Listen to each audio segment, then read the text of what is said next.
It's taken place in our way back in World War I. It started in World War I as things shifted. That we used to be our school system used to be a very much participatory and discovery model. And when World War I came and all the men went off to war, all the women had to go in the plants and things to make products for the war. And things changed during that time. The sad thing is they have not changed back. And so if you compare our teaching system to teaching, other school systems around the world, we are one of the few that is still at this information-only level. And therefore, if you take time to look at how we rank with other countries, it's not so good. And hopefully you're beginning to understand that. So last week we talked about the fruit of the Spirit, right? We all know the fruit of the Spirit. We've memorized those verses. We've learned songs that tell us what the fruit of the Spirit is. But when you think about it in the context of making disciples, are we teaching other people not just what the fruit of the Spirit is and how important it is, but are we teaching them to discover that in their own life? Are we teaching them the source by which they can get the fruit of the Spirit? Because the reality is, as we'll continue to see this morning, we can do nothing apart from Christ. The other thing is that we didn't get to last week, but when you think about the armor of God, right? And we may not be as familiar with the armor of God as we are the fruit of the Spirit, but when you think about teaching the armor of God in the context of making disciples, it takes on a whole new realm. Typically, when we think about the armor of God, the word armor itself predisposes us to thinking about battle. And the verses ahead of it say our struggle is not against flesh and blood, but against the principalities of the world, the evil forces that are there, et cetera, et cetera. But so we think about that as we would think about putting on our pads for football. We put on the pads, we have the hip pads, the knee pads, the rump pads, the shoulder pads, et cetera, and then our helmet. Right? So we do it in the idea that we have to do these things in order to survive the spiritual battle. But let's think about it just for a moment as we're teaching people to pray on the armor of God in the context of discipleship. Put on the helmet of truth. What is that? Right? Why do you need to put the helmet of truth on? Because the Holy Spirit is always leading us in the truth. We as disciple makers need to be teaching people the source of truth, how to get it, and how to put that helmet on. The breastplate of righteousness. What is righteousness? How does one become righteous? How do they remain righteous? What's the point of it in a warfare, spiritual warfare setting?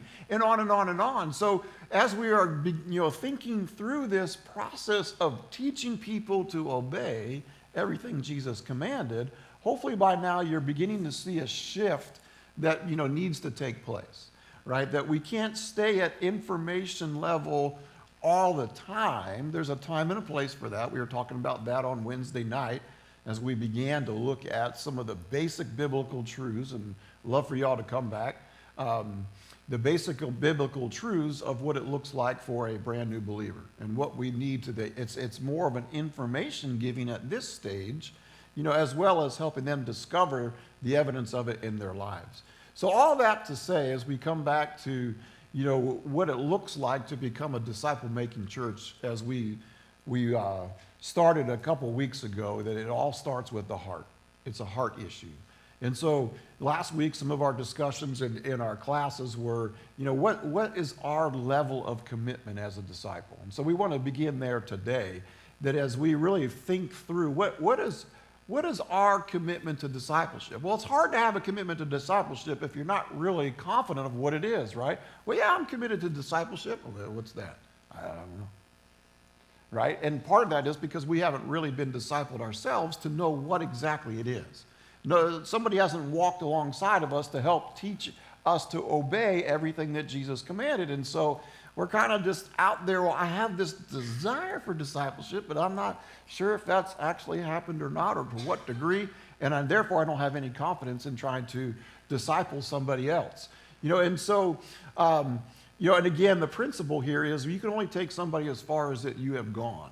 So one of the things about discipleship is, some of the things that we just need to understand. I was going over these verses with somebody yesterday in a deer stand, which was kind of fun. So we had a harvest, not of deer, but a harvest of the blessings of God as we read his word, which was far better than, we did see some deer, but in John 15, this is one of my favorite passages for taking people, especially when I'm trying to teach them to study the word of God. It is so simple and straightforward that even a dumb jock can understand it. And it's what it says in starting verses 4 through verse 8. Abide in me, and I in you. As a branch cannot bear fruit by itself unless it abides in the vine, neither can you unless you abide in me. The NIV switches the word abide for remain. Remain in me as I remain in you. A branch can't produce fruit unless it remains on the vine. And so you have this picture, and previously in the first two verses, Jesus says that, and by the way, this is Jesus speaking. You know how I know that? Because my Bible has the letters in red. See? Dumb jock. If I can figure it out, maybe you can too. But he's saying, I am the vine, and my Father is the gardener. And he says he cuts off every branch that does not bear fruit and prunes the ones that do so they could be even more fruitful. And this is what he's talking about to us. So who's he talking about? Us. We're the branches that can only produce fruit if we remain in him. And then he says in verse 5, I am the vine and you are the branches. Whoever abides in me and I in him, he it is that bears much fruit. Apart from me, you can do nothing. And we've been talking about this for a while now. As I've shared some of my struggle in the spiritual journey because I'm a doer, and as a former athlete, I used to make myself do things that were insane, that I look back on now and go, who was that person? So I can't seem to do it now. Abstaining from sweet foods and all that kind of stuff. At least I was introduced to diet some drop yesterday, so I'm working on it. Did you hear all these sun drop drinkers over here?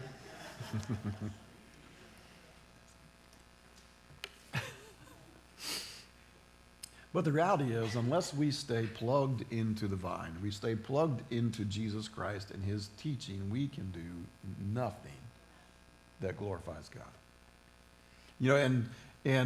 I've begun to realize that, look, Dave, stop trying to produce something yourself that only God can produce.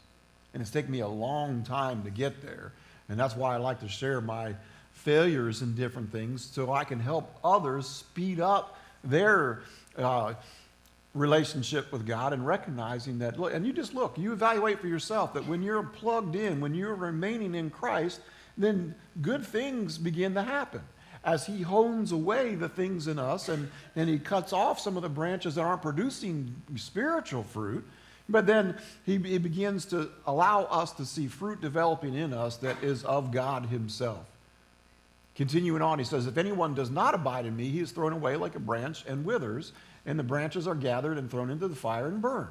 If you abide in me and my words abide in you, ask whatever you wish and it will be done for you. Now think about this specifically in the context of discipleship, where you are trying to disciple others. If you are abiding in me, then one, fruit is going to be produced in your life by which somebody can imitate and follow. But when you get to a point when you're trying to disciple somebody else and you don't have a clue where to go, if you are abiding in me, ask whatever you want and it'll be given. Lord, help me to see what this person needs. Lord, help me to not miss an opportunity to pour into somebody. Lord, give me eyes to see what only you can see, because I can't see it. Lord, this is what I pray a lot of times. Please show up, because if Dave shows up right now, not going to be anybody else in the church, right? And so we need to pray for those things. Now, here's what I want you to see in verse 8. This is probably the best part. By this, my Father is glorified, that you bear much fruit and so prove to be my disciples. When I lived in Auburn and I was working with the athletes at Auburn University, there was where we live kind of on the top of a hill, and the neighbor behind me, she was significantly down the hill, so much so that when I was stood on my patio, I could look down into her yard. And she was always out there gardening different things. We got talking about some of this stuff, about fruit, being developed in believers. And you know what people say? Oh, you can't judge me. And to her response was this: well, I'm not judging anybody. I'm just a fruit inspector. Right? We're inspecting the fruit. We do it at the grocery store all the time. You pick something up. My dad has taught all of us Reeds how to find the best watermelon, and it's all by sound. You tap on that thing, right? When you get a peach, what do? You feel for it. You feel for soft spots and all those different things, and how do you know a banana is starting to go rotten? Fruit flies, yeah. Right? You start to see markings on it that aren't what they're supposed to be, right? We know those things. Well, how about when it comes to spiritually? We're not judging anybody. We're just inspecting fruit. How do you know if you're a disciple? How do you know if you're a genuine follower of Christ? Because there's going to be fruit in your life that proves it. And the more fruitful we are, the more God is glorified. How do we become fruitful? By remaining in Christ and getting the nutrients from Christ to do things that we can't do ourselves, and God is glorified.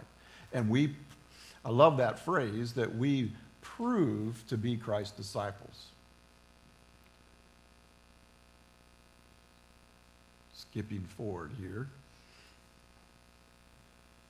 Writer of Hebrews says it this way.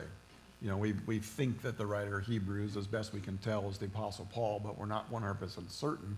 But in Hebrews 5:11 through 14, it says this: about this we have much to say, and it's hard to explain since you have become dull of hearing.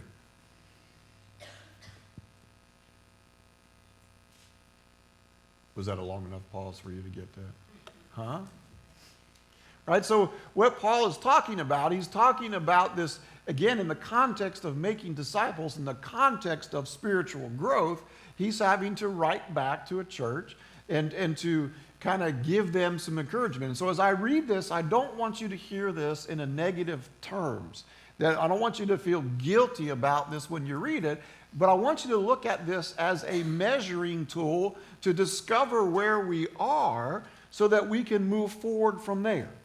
Right? And so Paul says about this, we have much to say, as it's hard to explain since you have become dull of hearing.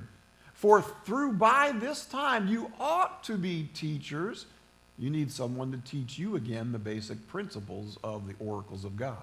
You need milk, not solid food. For everyone who lives on milk is unskilled in the word of righteousness, since he is a child.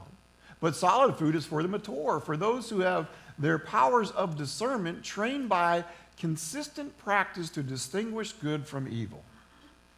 Right? And so look at this as a measurement apparatus by which we discover where we are on that spiritual spectrum.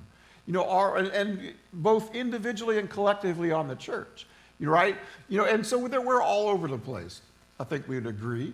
But what I want to do this morning, just figure out where we are so that we can determine where we're going to start. And so the title of this sermon is Let's Get Started. Right? Where's the best place to start? Wherever you are, right? And so as we think about the discipleship process, obviously when somebody's a brand new believer, it's going to be milk. It's going to be liquid type foods that we're getting to them so they can digest it and so that they can get more and more ready for more solid foods. And just as we transition our infants as they become toddlers into that process, it's a similar thing that we often don't even think about in the context of discipleship. We just, in a lot of churches, it's just, hey, come to this Bible study. Well, the Bible study might be a really deep Bible study. Right? And they might not be ready for that. And it might be so far over their head that they're not really getting any nutrients. And so when we look at this and we look at it as a tool, it helps us to, figure out where people are and to go from there. So one of the things we can ask ourselves, are we employing the dairy farmer or the butcher? Well, hopefully we're employing both, right? In somewhat equal measure as we are helping people move along. Now, yesterday I got to hang out with Hunter Deal for a little bit as we were gloating over his buck that God gave him yesterday. Wish it was bucks, like maybe, but anyway. No, I do wish it was bucks, but I didn't get the chance. But we got to talking about our competitive days and what our diets were like during our competitive days. Now, why were we talking about diets? Because I was hungry and was waiting for breakfast, and it was a good breakfast, by the way. But we were talking about when he was doing a lot of lifting and getting ready for competitions, when I was still competing, the diets were so set, and there was no deviation from those things. And we got so far into those diets as we were getting ready to compete that even one deviation from the diet was noticed. Like for me, when I was competing, I had a regimented diet that I stuck to, and I didn't deviate off. Every once in a while, when they would put chocolate chip cookies out, I'm like, I can have just one. And I'll tell you what, I'd have that cookie at lunchtime, and by the time I got to practice, like an hour and a half later, I could tell I ate that cookie. In a similar way, our spiritual diet ought to be such that when we deviate from that diet to any degree, we ought to be able to tell, right? And so what the enemy wants to do is to kind of mess up our diet a little bit, especially in the beginning stages, so that we don't even realize. We haven't changed the diet enough to realize the difference when we get off that diet. And so that's part of this disciple-making process that we want to teach people to obey. It's like diets. How do they get you on a diet? Some new crazy thing, and they show pictures of a bunch of people who are a little bit overweight, and when they take the pictures, they push it all out like this, and sorry for that visual aid. I think I might have offended somebody here in the front row. Right? And then they show the after pictures. They may only lost 15 pounds, but from this to sucking it in now, it looks pretty good. Right? And because we are desperate for a change, we jump on the bandwagon. Right?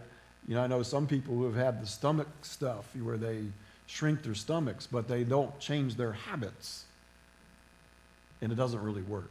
So in a similar way, how do we teach people to change their habits? How do we even teach them what to eat, and in such a way that they can digest it, because we're not giving them the finest of steaks when all they can palate is milk.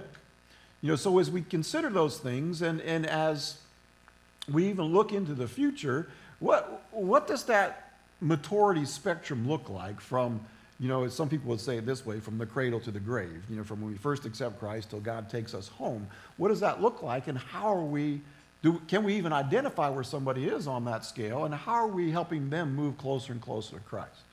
Well, the other thing that's important, is it's not just important, it's actually essential to have committed leadership that is totally behind making disciples. If we're going to become an intentionally disciple-making church, we need to make sure that the leadership is behind it. Now, that starts with whoever the pastor is going to be. It's got to start there, and it needs to trickle down, because the same is true. A pastor can only take the congregation whom he is leading as far as he has gone himself, right? And so if a pastor has not been discipled, then how can he teach you to become disciple makers? Right? Well, there's a way he can, but again, what is the heart in those different things? There's a guy by the name of Greg Ogden that is referred to in the book. He says if a church is going to become a disciple-making congregation and build a culture of discipleship, it must be the lifestyle of the core leadership, starting with the senior or lead pastor. Did you catch that? There's two key words for me in here: a culture of discipleship. That's just who we become. That's the expectation, and it's the lifestyle of the leadership. Meaning, they're already doing it, and there ought to be a track record. The sad thing is, and you guys have probably experienced some of these, as I've been in churches and worked with churches, I've seen all of them, but there's a lot of talk about discipleship from the leadership, but yet they expect the church members to do it. Go make disciples. while they sit back and sip some lemonade. How you doing? Well, go do it.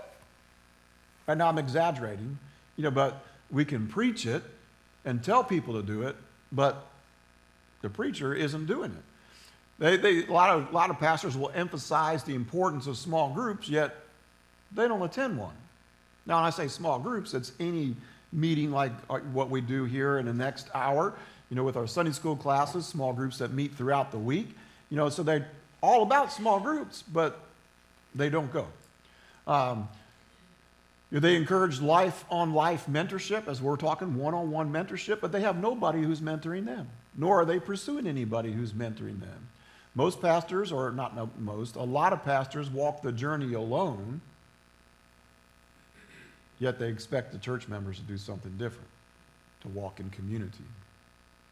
Right? They preach about discipleship, but fail to go beyond the intentional transfer of information.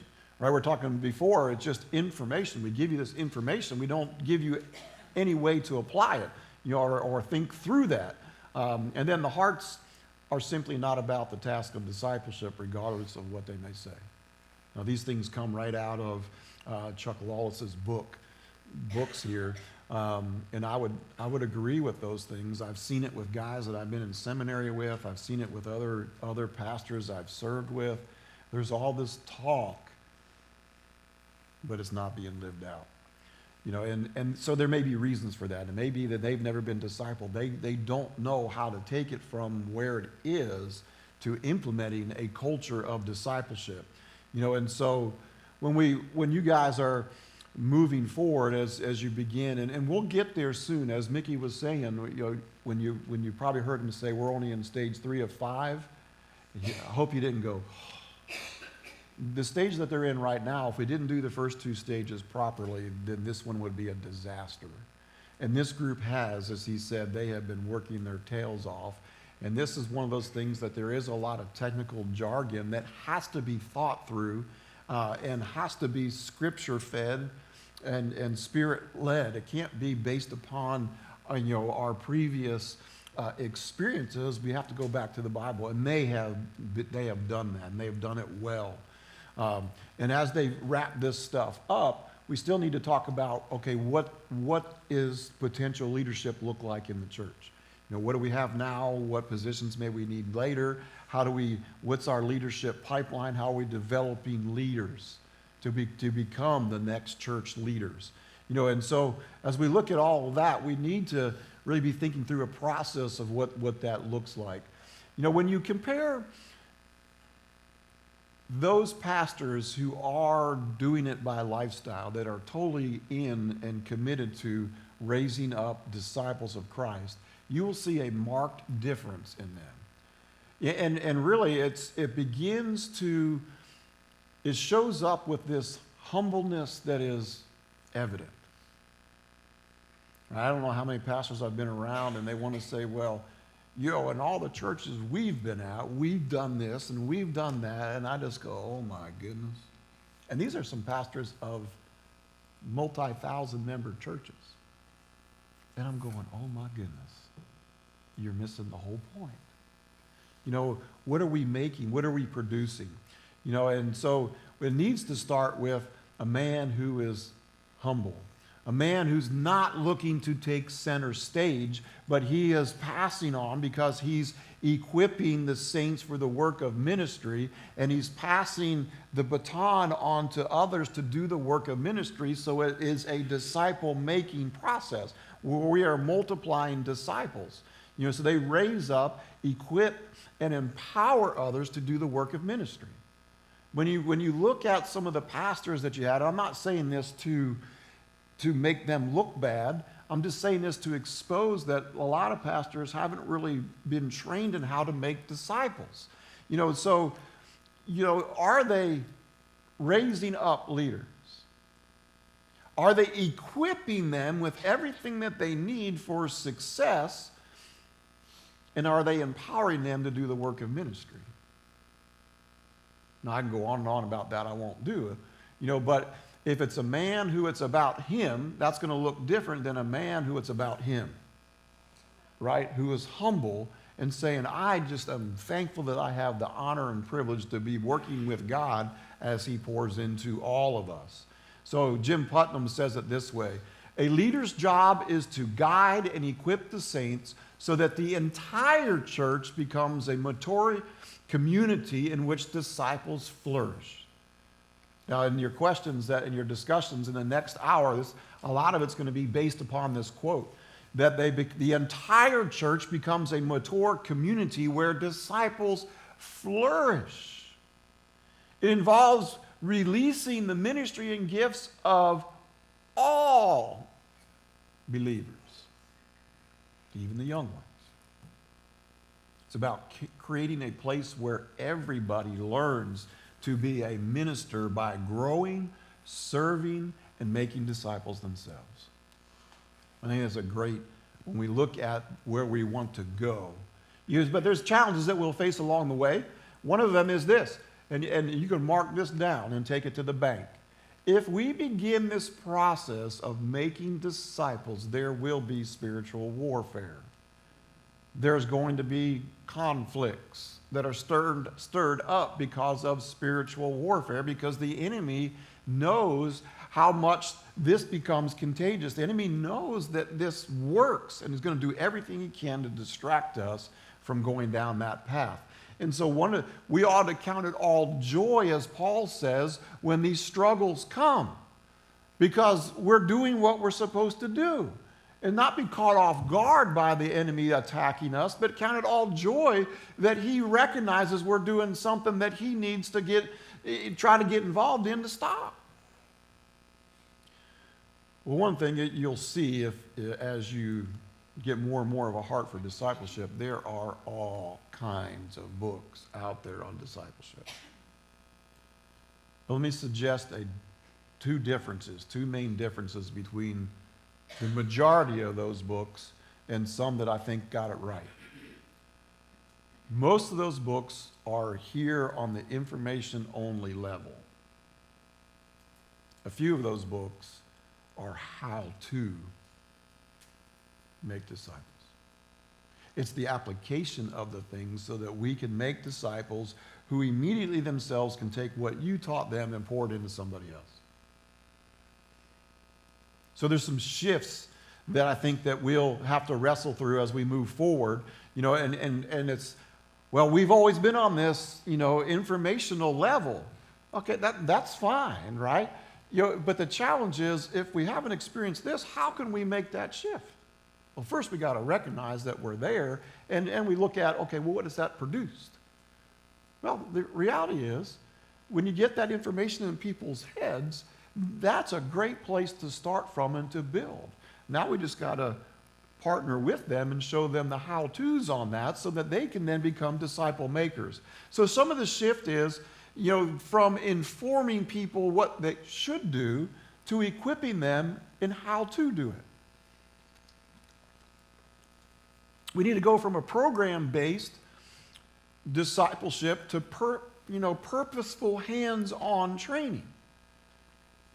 I've been a part of a lot of churches that are program-based discipleship, and that's kind of why I rebel from that.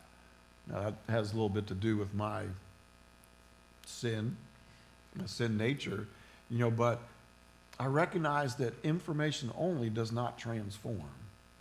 You've got to help them when you see what the role of a pastor is, to equip the saints for the work of ministry.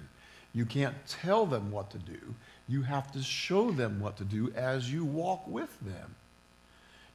We need to go from activity-based things to relational-based things.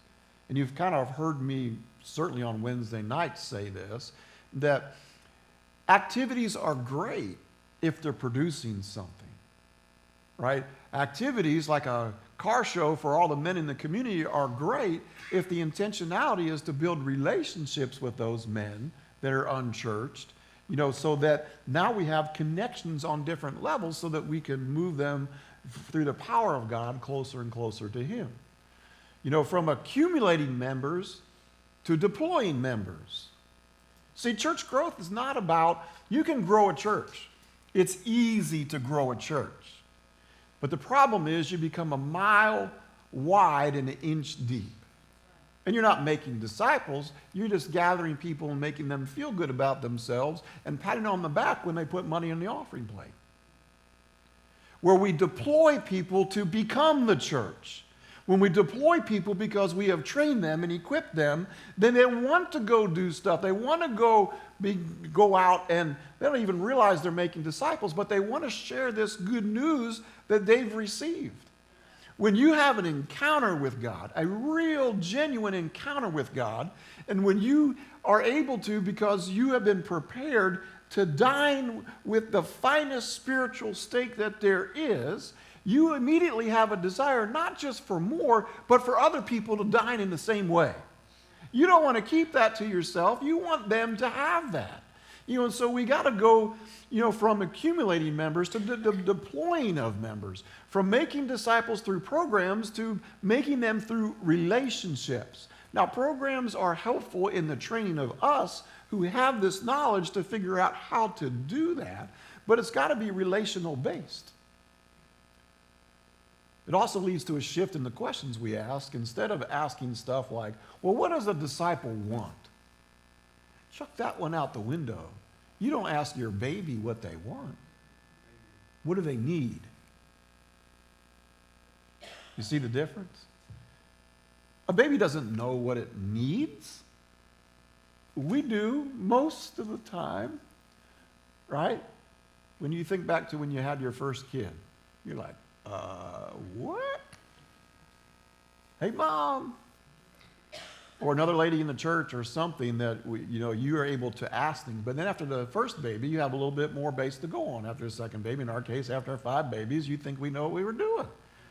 Don't ask me for advice because that was a long time ago. No, I'm kidding. We shift from asking the questions, how do we keep disciples in the church? To how do we grow them in the church? Big difference. People are more concerned about how do you keep people in the church. Well, if you ask the wrong question, you're going to get the wrong answer and go in the wrong direction. How do you keep people in church? You make them feel good. You give them stuff. You sing songs that make them feel good. I'm not opposed to any of those things, but if you're asking the wrong question and you're doing those things, you're going to end up the wrong direction. Where if you're trying to make the disciples grow in the church, it's a whole different thing. We go at it with a lens that is, through God, and we're supposed to be making disciples so that they're growing in the church, so that they're deployed out into the world, and we look at things differently. All right. Time to cut. It is good stuff, and I could talk about this stuff all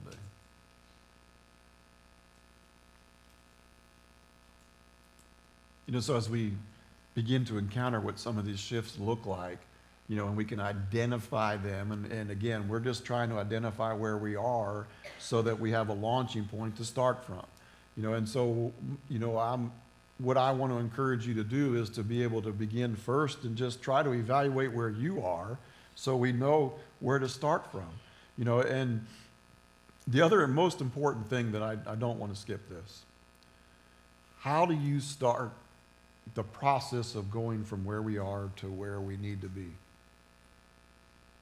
But most of us just want to go start planning, right? Some of us have some experience that we can throw into the equation to help the planning process. And where do we get that from? Our whole lives, we've been taught that. In the business world, what do? You find out what your objective is. Once you have the objective, now you start the planning process to fulfill that objective. And how do we get there? Well, what you don't do in the business world, you don't pray. Right? Spiritual leadership, when we're making spiritual decisions, if you want to know it's of God, it has to begin with prayer. We don't plan first and say, oh, God, can you bless our plans? We say, God, we need your help. We need to understand from you and your word where we go. We need you to, ordain our paths, to give us the ideas that we need to become effective disciple makers here in this county and beyond. And so we need to start putting together prayer teams. want a prayer team just for this area. Maybe 3 to 5 people who have a passion about discipleship. By the way, we really need people for all the areas that we're talking about. As we did our church health survey, way back when, probably 6 months ago, in the areas of worship, evangelism, discipleship, outreach, and ministry, and there's one more, fellowship. We need people really that are, which one of those is your passion? Would you be willing to be one of those 3 to 5 people on each of those teams beginning to pray for those things? And then through the prayer, we begin the planning process, and that really needs to be modeled. But then that's how we begin to hear what God is wanting us to do. And as God begins to lead, we make sure that the right people are there, so that we come up with, obviously you want your pastoral team to be there, as you do that. But if we're going to equip the saints, you to do the work of ministry, don't expect your pastor to be the one doing it all. And I'll just say this. You don't want to put him in a position where he does it all. Because that's not his job. And if, as you're interviewing pastors, you want to look at how their leadership is. Have they equipped saints? If so, how do they deploy them? Or are they the one that makes all the decisions? You see, a pastor who is a disciple maker knows how to raise up leadership through the discipleship process.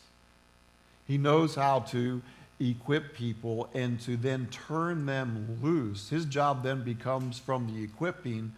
Part of the equipping is making sure you have all the resources that you need to be successful in the area of making disciples. It's not about him, and he knows it's not about him. I'm sorry, this stuff's too good to pass up. When it comes to where you are, maybe you've not been in where you just don't know if you've been discipled, but you have a desire to be discipled. Here's 5 steps that he lists in his book that you can begin to start on to discover someone who God has to disciple you. First, pray for someone to disciple you. Lord, I so want to be discipled, and I'm honest, I confess, I don't even really know what that is. Lord, would you point me in the direction of somebody that I can follow who's already doing it? And just ask them if they would be willing to pour into me and show me how. I've done that just about everywhere I've gone. As I began to pastor churches, I would pursue guys who, were humble, and who were already doing it, and just say, hey man, can I buy you coffee? And during that time, I would pick their brains and I'd say, hey look, if you have time, I would love to meet with you from time to time just to glean from your wisdom so I don't make even more mistakes. The second thing is just look around. Look around to people that are already there, people that you click with, people that you see are doing it. Look around and then maybe pursue them to ask them. That's what number 3 is. Ask them. Ask somebody to disciple you. And keep asking till you find somebody. Now, my experience has been you want it to be somebody that you click with, right? That maybe has some of the same interests that you have in various different things. But look, we can learn from each other all the time. 4, be grateful for whatever believer, pours into you. Whatever they offer, be grateful for it. Be thankful. Then here's the key. Here's the real key. You need to invest in somebody else who's not quite as far as you are. I say it this way. I think there's 3 levels of discipleship. The first is where we are pouring into somebody else who's not quite as far as we are. The second is we are fellowshipping with others who are in the same boat that we are, right? We're talking about things because we're at that same level. And then third, we are asking somebody else to invest in us. Let me tell you, as I've watched people serve in this church, there's a lot of wisdom here, a lot of experience here. And young people, let me just say this. Although a lot of us in here are old, according to you. Tell my boys, well, I don't tell my boys this anymore. I used to say, okay, let's go out behind the shop.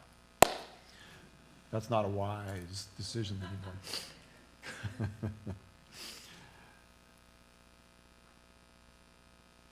It'd be foolish not to glean from the wisdom that's sitting within this room today. So look around for somebody that can pour into you. Invest in someone else. And then lastly, we need to begin celebrating the process. All this is out of his book, and I love it. What's phase one? Man, I can't even believe that God has saved me.